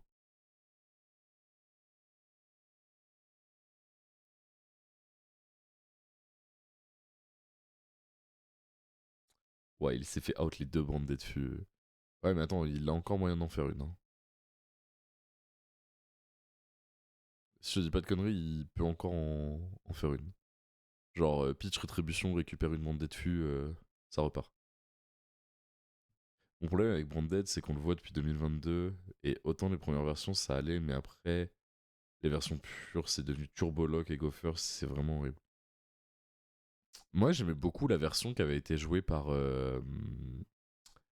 Populos au CDE 2023, où à l'époque, les gens jouaient beaucoup de Lock, et lui, il est arrivé, il a fait mon Mirror Jet, il va trigger 4 fois dans le tour. C'est bon pour toi ou pas? Et je trouve ça ouf.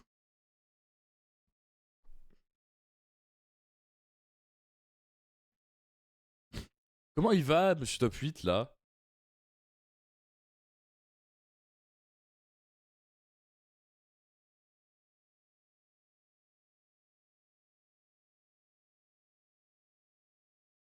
Monsieur Top 8, là, c'est bon. Bandit 60, c'est le deck le plus plaisant que j'ai joué. Honnêtement, je peux comprendre. C'est pas ma cam, mais tous les retours des gens qui ont joué Branded 60 et qui l'ont joué avec un niveau décent, c'est le même constat. C'est que le deck est trop cool à jouer.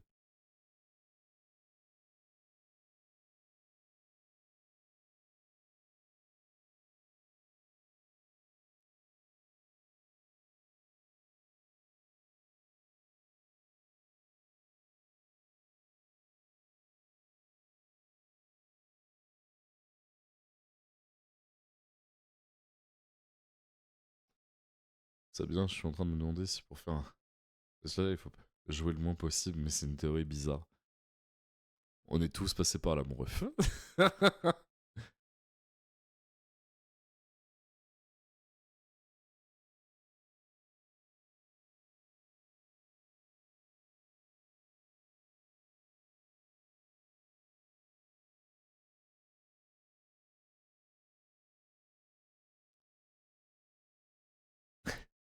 Merci, Loulou.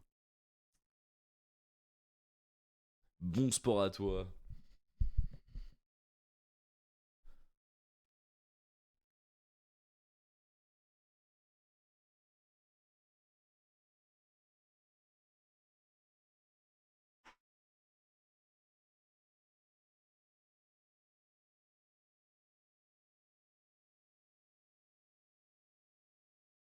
Ouh. Comment il va le Jules?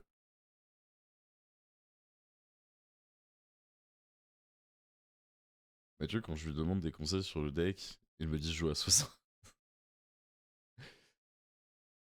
C'est pas étonnant, genre. Pas étonnant. Après, dans le sud, vous avez eu des bons joueurs, Branded, quand même. Hein.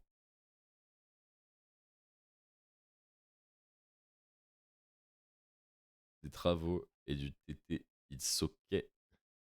Je pense que mon objectif, c'est que les gens. Non, pas mon prénom.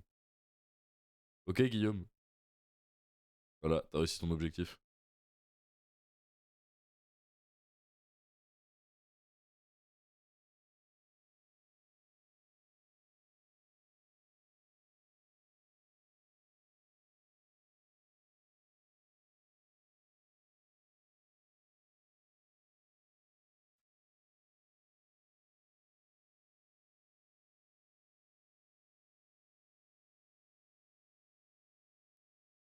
Ah ouais, pour l'instant, le BO, il est cool. Hein. Là, le joueur Branded, il vient de rentrer en main phase 3.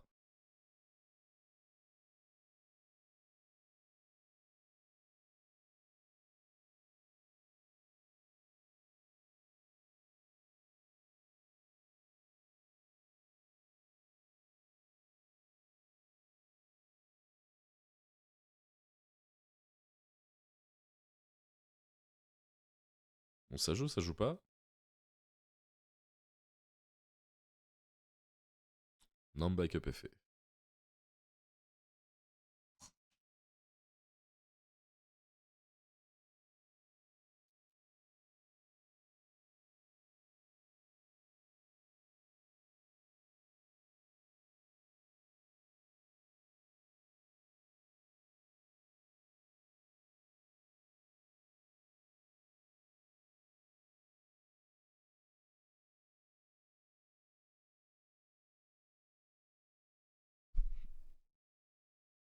Qu'est-ce qu'il va faire là?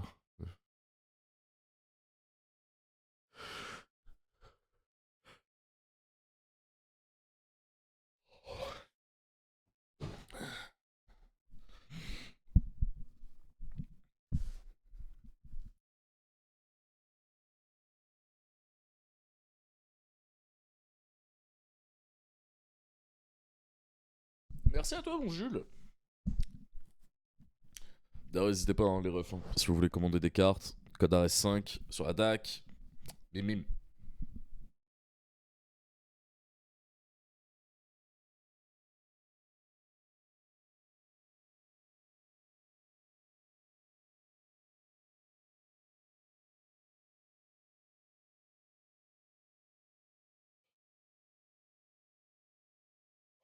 On va déclarer cette Cartesia.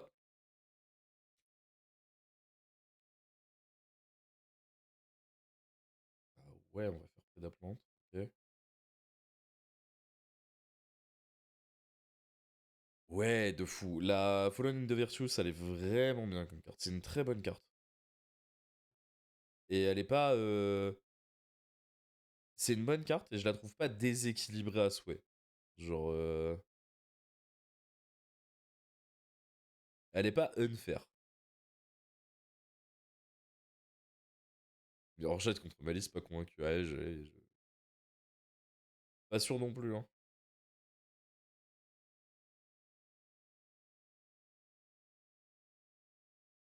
J'ai halluciné quand j'ai vu Mathieu l'utiliser dans FK Jorak. Ouais, mais en plus, l'interaction qu'il a trouvée avec Sanctuary Island, elle est vraiment bien. Pour le coup, elle est vraiment bien.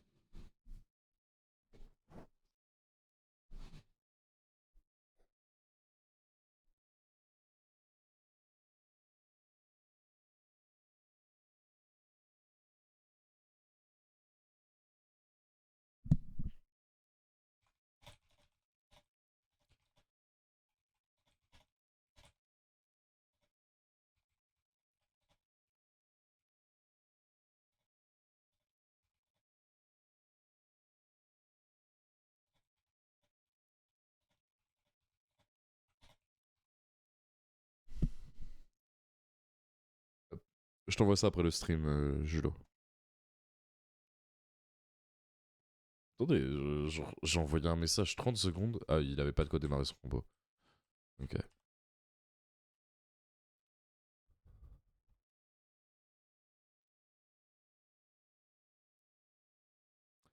T'as plus splash, que t'as moins de names, c'est ok, juste faut l'accompagner dans Mirror Jade. Après, ça reste léger, tu vois. Mais là, le mec, il a pu développer un board sans ayant touché ses bandes de fût.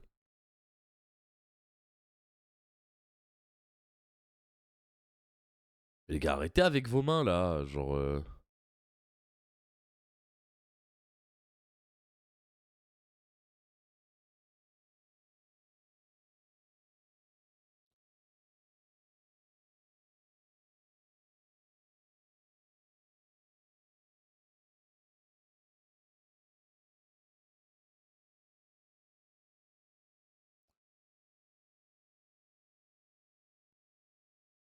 On va avoir Tibi du coup.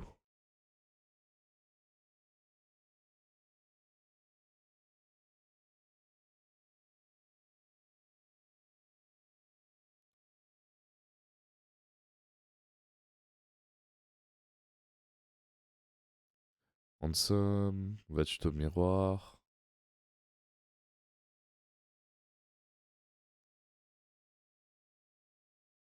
DB, bannir Handsome, invoque carré, on invoque.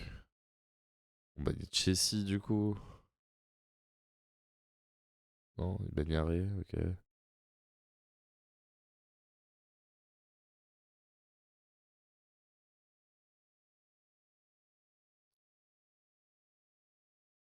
Wicked.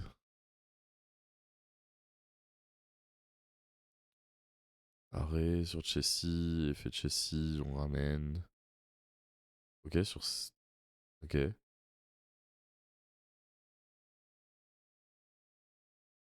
Ok, et il fait. Ok, il a voulu le blockchain. Ok, ok. C'est pas tout.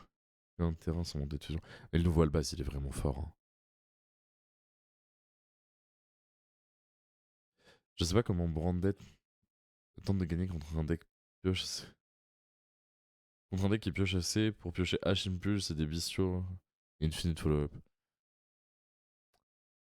Je pense pas que ce soit le. Je pense pas que Branded, ça soit un deck que tu prends en te disant je vais gagner l'event, tu vois, ou je vais faire un résultat à l'event.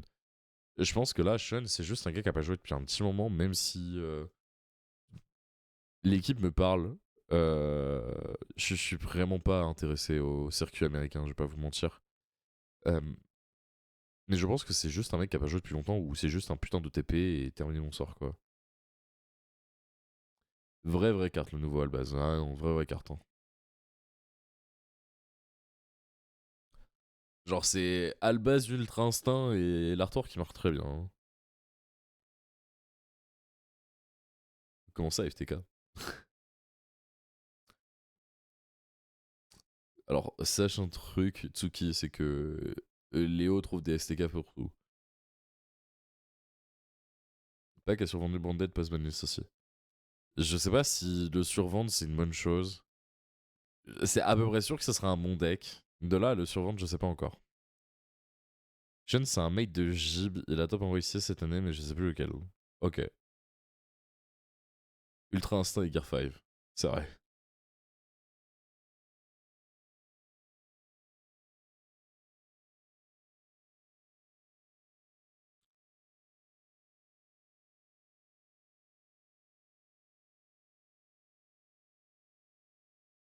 Il a reposé, et puis là, il prend les 3 et il fait à code.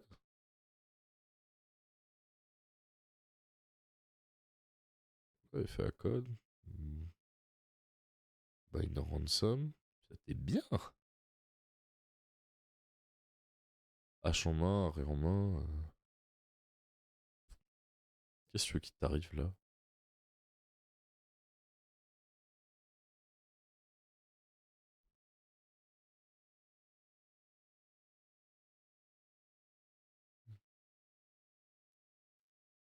On va commencer avec un Lubellion.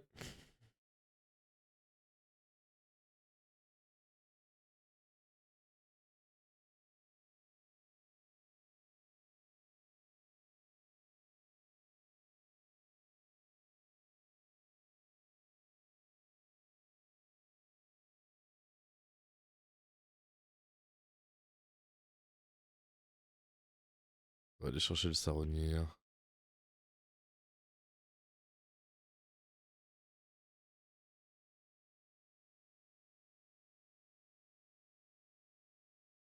On va faire déploiement fusion.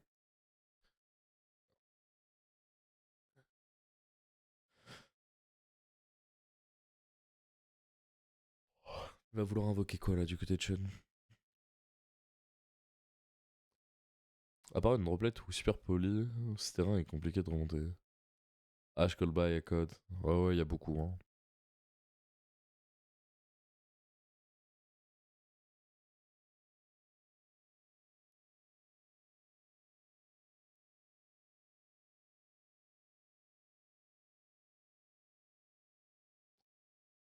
Et ça va être la cartésia.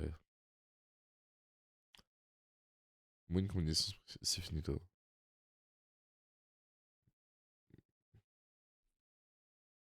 Le board est pas absolu après. Hein.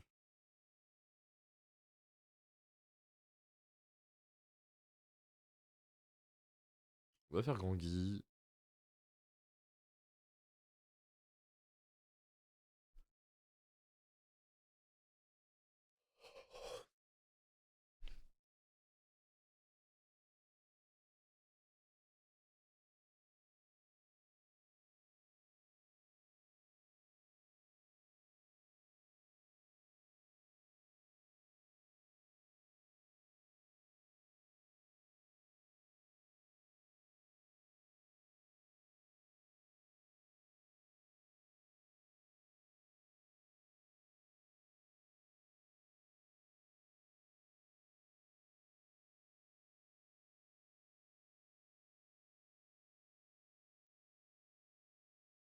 On va aller chercher Solubert. Par contre, il va falloir aller vite là, Sean.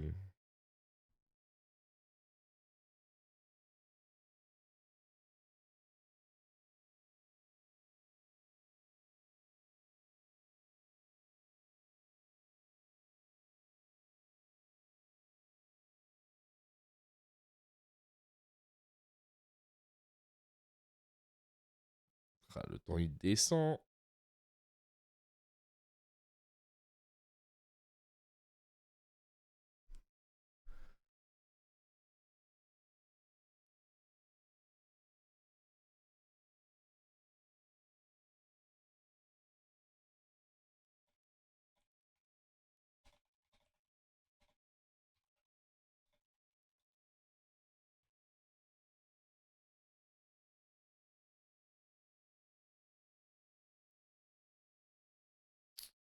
La following de Virtus.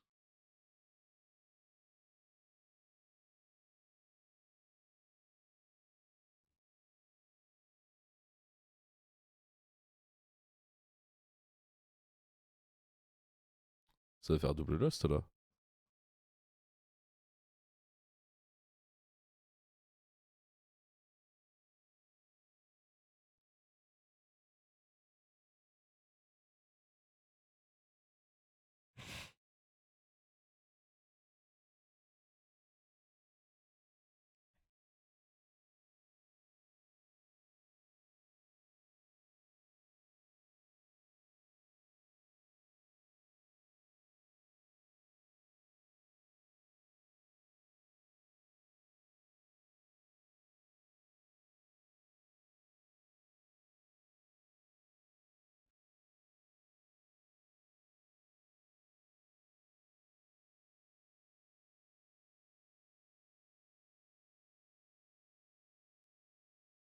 Il va faire quoi là? L'emmener dans la chute?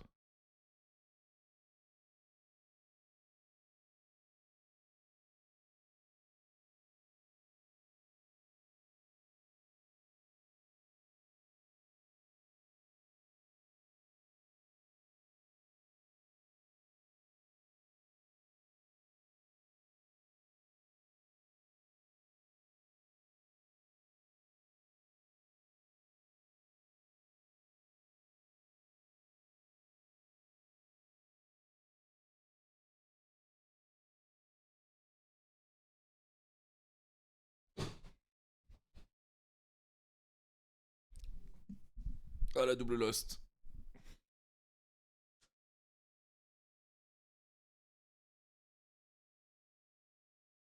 C'est marrant, il y a une tonne de combos dans le deck Branded. Il y a une tonne de combos dans le deck Branded.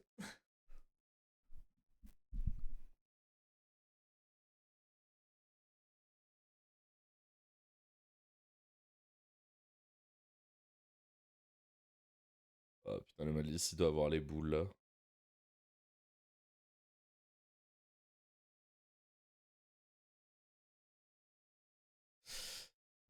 Bref. Bon, bref. Moi, je vais m'arrêter là pour aujourd'hui. Parce que je commence le taf dans 1 heure.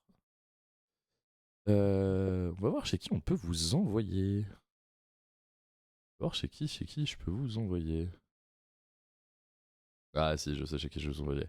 Bon, ça va être surtout pour passer faire un petit coucou. N'hésitez pas à donner de la force à ce monsieur, puisque c'est actuellement le leader au point en Europe. Je vais vous envoyer chez Philippe.